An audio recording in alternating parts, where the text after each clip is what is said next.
সকাল সন্ধ্যায় এই দোয়াটি যদি জাস্ট 3 বার পড়তে পারেন, ইনশাআল্লাহ আমি বলে দিচ্ছি আল্লাহ তাআলা আপনার অন্তর থেকে সকল ধরনের পেরেশানি আল্লাহ তাআলা দূর করে দিবেন এবং এমন দুশ্চিন্তা মুক্ত অন্তর আল্লাহ তাআলা আপনাকে দান করবেন যেটা আপনি কল্পনা করতে পারবেন না। কত ধরনের পেরেশানি আছে, কয়টার কথা বলবো। দুশ্চিন্তা, পেরেশানি, মামলা মোকদ্দমায় জড়িয়ে আছেন, শত্রু বেড়ে গেছে, চারদিক থেকে পেরেশানি আপনাকে ছেয়ে বসছে, দেয়ালে পিঠ থেকে গেছে, কোনো দিক দিয়ে বেরোবার রাস্তা নাই। এবং সাংসারিক ঝামেলা তো আছেই, কারণ সাংসারিক ঝামেলা এটা অত্যন্ত এতটা কঠিন, এতটা মর্মাহত ঝামেলা, যেই ঝামেলায় যে পড়েছে সে বোঝে যে তার দিন রাত কিভাবে কাটে সে নিজেও বলতে পারে না। এই জন্য যত রকমের দুশ্চিন্তা পেরেশানি আছে সকাল আর সন্ধ্যায় সর্বনিম্ন জাস্ট শুধুমাত্র 3 বার করে যদি এই দোয়াটা পড়তে পারেন, আল্লাহ তাআলা সব ধরনের দুশ্চিন্তা পেরেশানি থেকে আল্লাহ তাআলা আপনাকে হেফাজত করবেন এবং এমন ভাবে আপনার মন মাইন্ডকে রিফ্রেশ করে দিবেন যেটা আপনি কল্পনাও করতে পারবেন না। এই জন্য প্রিয় ভাই সব, এই দোয়াটি যে আমি বলতেছি এগুলো সবকিছু পরীক্ষিত দোয়া। আপনি যদি ইয়াকিন, আল্লাহ তাআলার উপরে ইয়াকিন রেখে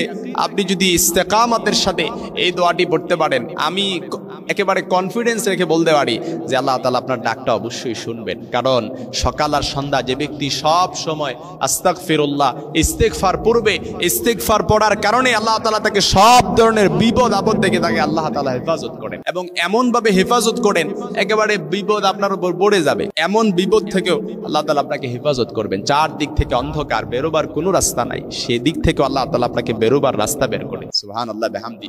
সকাল আর সন্ধ্যায় সর্বনিম্ন 3 বার, 5 বার, 9 বার, 11 বার, যতবার 100 বার যদি পড়তে পারেন তাহলে তো আরো ভালো। এভাবে যদি আপনি পড়তে পারেন, আস্তাগফিরুল্লাহাল্লাযী লা ইলাহা ইল্লা হুয়াল হাইয়ুল কাইয়্যুম ওয়া আতুবু ইলাইহি লা হাওলা ওয়ালা কুওয়াতা ইল্লা বিল্লাহিল আলিয়্যিল আযীম। এই ইস্তেগফার পড়ার কারণে উঠতে বসতে চলতে ফিরতে যে ব্যক্তি ইস্তেগফার পড়ে, লাযিমাল ইস্তেগফার জাআলাল্লাহু লাহু মিন কুল্লি দীকিন মাখরাজা। যে ব্যক্তি সব সময় ইস্তেগফার পড়ে আল্লাহ তাআলা তাকে সব ধরনের বিপদ আপদ থেকে হেফাজত করে। সংসারের ঝামেলা আছে, ঋণের পেরেশানি আছে, দুশ্চিন্তা আছে, স্ত্রী কথা শুনে না, সন্তান কথা শুনে না, এরকম মামলা মোকদ্দমায় জড়িয়ে আছেন, কত রকমের ঝামেলা আছে। আপনার মনের ঝামেলা হয়তো আমি জানি না, আপনি কারো কাছে শেয়ারও করেন নাই, কিন্তু আপনার মনের যন্ত্রণা এটা আপনি ভালো করে জানেন, আপনার রব ভালো করে জানে। এজন্য ইস্তেগফারের মাধ্যমে আপনি যদি আল্লাহর কাছে দোয়া করতে পারেন, ইনশাআল্লাহ আমি কমিটমেন্ট এবং আমি কনফিডেন্স করে বলতে পারি আল্লাহ তাআলা আপনার দোয়াটা কবুল করবেন। আপনি চাকরির অবস্থায় আছেন, জবে আছেন, কিংবা আপনি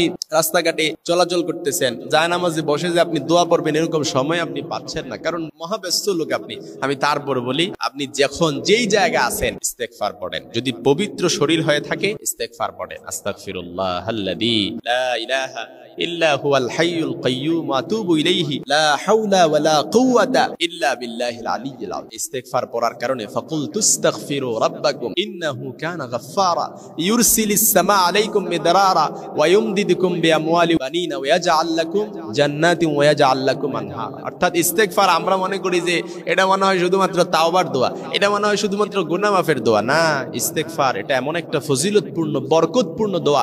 ইস্তেগফার পড়ার কারণে আল্লাহ তাআলা আপনার সব গুনাহগুলো মাফ করবেনই করবেন এবং আল্লাহ তাআলা চারদিক থেকে আপনার সকল দুশ্চিন্তা দূর করে দিবেন, এমন ভাবে রিজিক দিয়ে দিবেন যেটা আপনি কল্পনা করতে পারবেন না। এজন্য আমি মাযহারুল ইসলামের আলোচনাগুলো যারা শুনেন, যারা ফলো করেন, সবসময় আমি যে আমলগুলো বলি এগুলো অথেন্টিক বলার চেষ্টা করি। সবসময় যে আমলগুলো বলি এগুলো আমি মানুষের, আমাকে অনেকে ফোন করে, কল করে, মাঝে মাঝে তাদের হতাশার কথা, দুশ্চিন্তার কথা, দুঃখ যন্ত্রণার কথাগুলো বলেন, মাঝে মাঝে আমল জানার চেষ্টা করেন, ফোন করে হুজুর জাস্ট ওই যে ভিডিওটি গুলো অনলাইনে চলে যায়, সেখান থেকে নাম্বার কালেক্ট করে ফোন দেয়, আপনি মাযহারুল ইসলাম হুজুর বলছিলেন, আমি জি বলেন। তো সুন্দর করে আমি কথা বলার পর করার, কত মানুষের যে কত দুশ্চিন্তা, কত মানুষের যে কত দুঃখ যন্ত্রণা, আপনি না শুনলে পরে বুঝতে পারবেন না।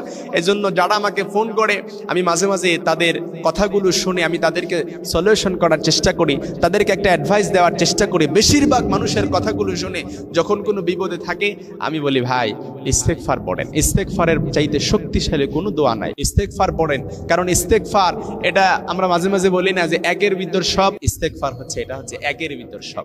আপনি হয়তো নাম বলে একটা কথা বললেন, আরো 3টার কথা আপনার মনে নাই, যেগুলো আপনার ভেতরে পুষে রাখছেন, যে দুঃখ যন্ত্রণাগুলো আপনার ভেতরে, it will burn your self inside, আপনার ভেতরটারে জ্বালায় পড়ে সারকার করে দিচ্ছে, কিন্তু আপনি বলতে পারেন নাই। এজন্য ইস্তেগফার এগুলো যেটা বলছেন, যেটা বলতে পারেন নাই, সবগুলোর সমাধান হচ্ছে ইস্তেগফার। আস্তাগফিরুল্লাহাল্লাযী লা ইলাহা ইল্লা হুয়াল হাইয়ুল কাইয়্যুম ওয়া আতুবু ইলাইহি লা হাওলা ওয়ালা কুওয়াতা ইল্লা বিল্লাহিল আলিয়্যিল আযীম।